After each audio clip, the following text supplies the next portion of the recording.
Ubisoft needs a stellar launch of Star Wars Outlaws. Everything has been a failure to launch of the Kathleen Kennedy Disney brand. That is a 40% reduction in expectations on one of the two big video games that Ubisoft desperately needs to have hit.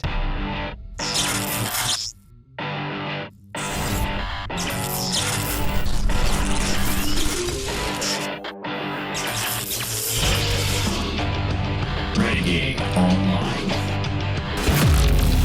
No, but I mean, that is disastrous numbers right there. We just saw some disastrous numbers right there.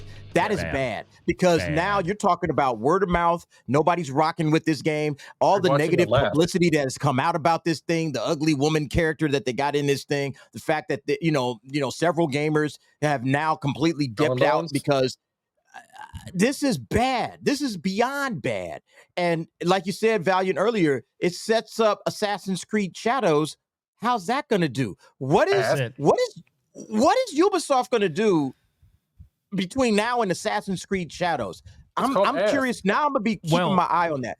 Well, watch this, because we had this article today. That was a perfect segue, Derek. We had this article today that I put in the video. Now, with everything that we've just discussed, and I didn't expect that we'd be, going an hour and a half almost on Outlaws, but obviously there's a lot going on. There's a lot of problems, and again, this is financially, this is going to be much worse for Ubisoft than it is for Disney. But it's another stain. It's another black eye for Star Wars that they just cannot seem to get anything. Everything has been a failure to launch of the Kathleen Kennedy Disney brand. Galaxy's Edge doing so poorly that the stupid $500 million hotel, the Galactic Star Cruiser, didn't even last a year. And they had to shut it down and take a full accelerated depreciation write-off. Ubisoft needs a stellar launch of Star Wars Outlaws. This was from the FT, the Financial Times, just a couple of days ago, August 30th. 2 days ago on Friday, the Force, the unseen power central to Star Wars, is fading, they're telling investors, following a flop of Disney's latest spin-off series, The Acolyte. Ubisoft will be hoping its Star Wars Outlaws game won't go the same way. I got some news for you, though, with that. With Outlaws, and for those that don't know this, there is actual shipwrecks within the game that have been crashed in the Acolyte era. So they're even linking High Republic in Outlaws if you're going and exploring while drinking as much as tequila as I am right now. Cheers. So again, they're hoping that, through Ubisoft's bad last few years, and we showed the stock chart before, Ubisoft, remember, this is a video game company that 3.5 years ago, February of 2021, was at roughly $80 a share. It is currently trading at $16.75 a share or so today. And they have been on a downward pitch for quite some time. This is where it got scary on the earnings call a few months ago. And again, it's different than the earnings calls that we hear here in the States because this is a French company. It's traded on the Paris exchange, but you can trade it here in the U.S. I think it's ubi.pa is the ticker. And again, we're not advising anybody do that. This is just statement of fact, no financial advice. First quarter results last month repeated a game that Ubisoft shareholders have played before. Delays to new releases muddied by already lumpy earnings. This time, the launch of Rainbow Six and a new Division game had been pushed to next year. That increases the market's focus on Outlaws and Assassin's Creed. So in other words, there is an absolute metric crap ton of pressure on Ubisoft to have these two games perform very well this year because of delays to other major franchises they've pushed to next year. They're already in dire straits, but the omens, says the Financial Times, are not entirely good. Before Outlaws had been released, the trailer was subject to online ridicule that some blamed for the Acolyte's poor performance and cancellation before a second season, is what they mean here. Fans are also upset about the pre-order price tag of £60 or $70 for the base Outlaws game. Obviously, if you don't know, the FT is a British publication, which is why you're seeing these numbers. $90 Canada plus tax. It's even worse up here for a standard edition just because they break you. This is how bad it is.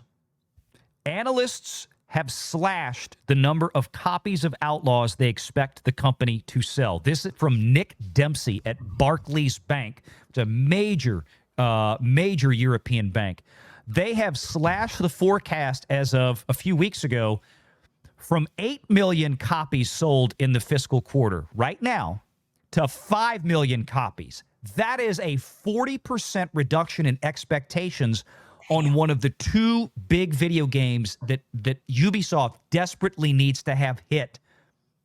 Otherwise, there might not be an Ubisoft next year for these other games. So how many does this thing, I think you had mentioned it earlier. How much does this need to, how many copies does this need to sell in order for it to be profitable? I'm going to guess 10 million. I would say probably a total of, I would think somewhere in the order of 10 million just to consider breaking even. You think about this, if not everybody's paying $120, $130. No, yeah. So if the vast majority of sales out there are going to be at the $70 level. Again, on day one, the $70 copy was being reduced to $54 on that one website on day one.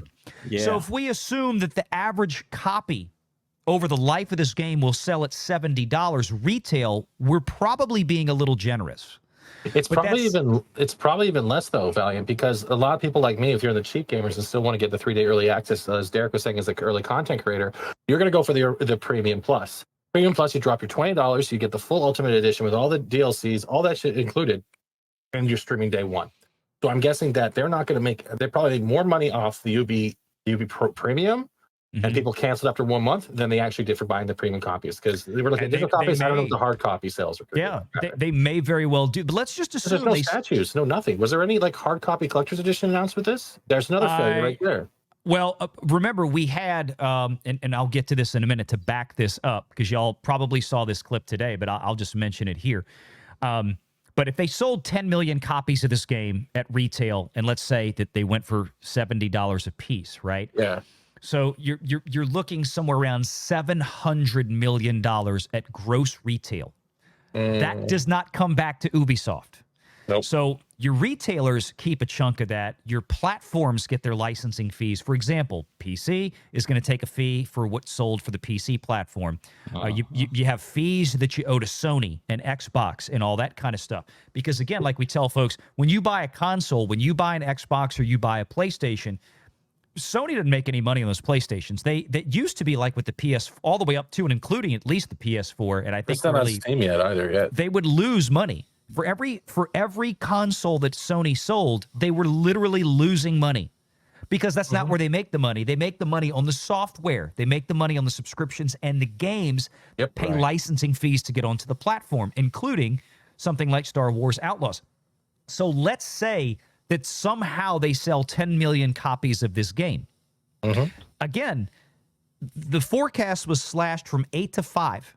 Oh, but Valiant, that's only this quarter. Yeah, but you know how game sales are. They're just like YouTube videos and television shows and movies in the theater.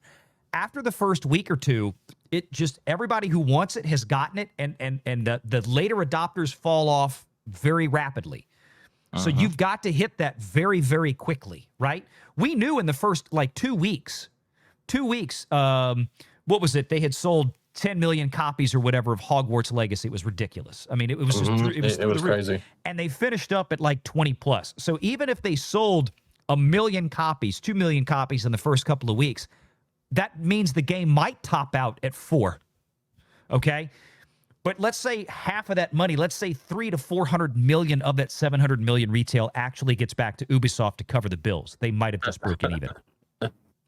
They have got to sell way more than that. Now, you want to see how bad this is, go to the next paragraph. With Ubisoft and company leaving full year guidance unchanged, it means if what Ubisoft is saying is, we think, as of the last earnings call, our guidance, our outlook, our financial outlook in terms of total revenue and operating income, at this time, we are not making any adjustments to our forward guidance. Basically, we still think all the same stuff is going to happen. They should have gone to home basing. Well, what means here is that if Nick Dempsey at Barclays is right, and the forecast for this Outlaws game is being cut from 8 to 5, which, again, 5 million might be too high. If he cut that hard, it might need to be cut harder. That means what he's saying is Assassin's Creed Shadows will need to have at least 13.5 million copies sold to make up the gap that Outlaws is going to leave behind if the people running Ubisoft are not full of shit and lying. Well, they're full of. We've seen the controversy. That's why people are calling it ass. This is I'm quoting articles. I'm quoting articles. No, I know. I want to be clear for YouTube's sake. No. I want to be clear for YouTube's sake. I'm not saying that a publicly traded company is making false statements. I'm just saying that this is. Hang on. This is based on Nick Dempsey's assessment at Barclays. He is saying that, well, if they're telling us the guidance isn't changing, something else has to make this up. That means they're telling us that they're expecting this. That's somebody lied about something. So, and then it says here, because I'm reading on, Valhalla only sold 13 million copies. Yes. The total sales for Valhalla. Yeah. And it didn't have anywhere near the negative press of Assassin's Creed Shadows. Well, I don't think anybody would expect Assassin's Creed Shadows to sell as many copies or let alone outsell Valhalla. Can I just say one thing? You know what the best selling point of the Assassin's Creed Shadow game so far is? I'm going to show you gameplay of a black samurai to rap music. You know, that's nothing says more reality and realism than and stereotypical gameplay than rap music to a black samurai that we don't know is an actual samurai. Yeah. Look, this is the history of the Assassin's Creed series, okay? From 2017 to 18 to 21, of course, was the big peak. Over 14 million copies sold there in units total that year. 2022, 23 comes down, 24 and 25. But I want you to look here. Nothing outside of 2021, and these are not single games. So this is collectively of all the games, all the units for AC that would have sold that year. Only one time, only 1 year, have those unit sales exceeded the goal that they now have of 13.5 million units for this game by the end of the year. In order for Ubisoft, that's Black Flag. I mean, it's just I don't know. I have no idea. Make sure you're subscribed to Valiant Renegade and join us every Sunday at 6 p.m. Eastern for the live show.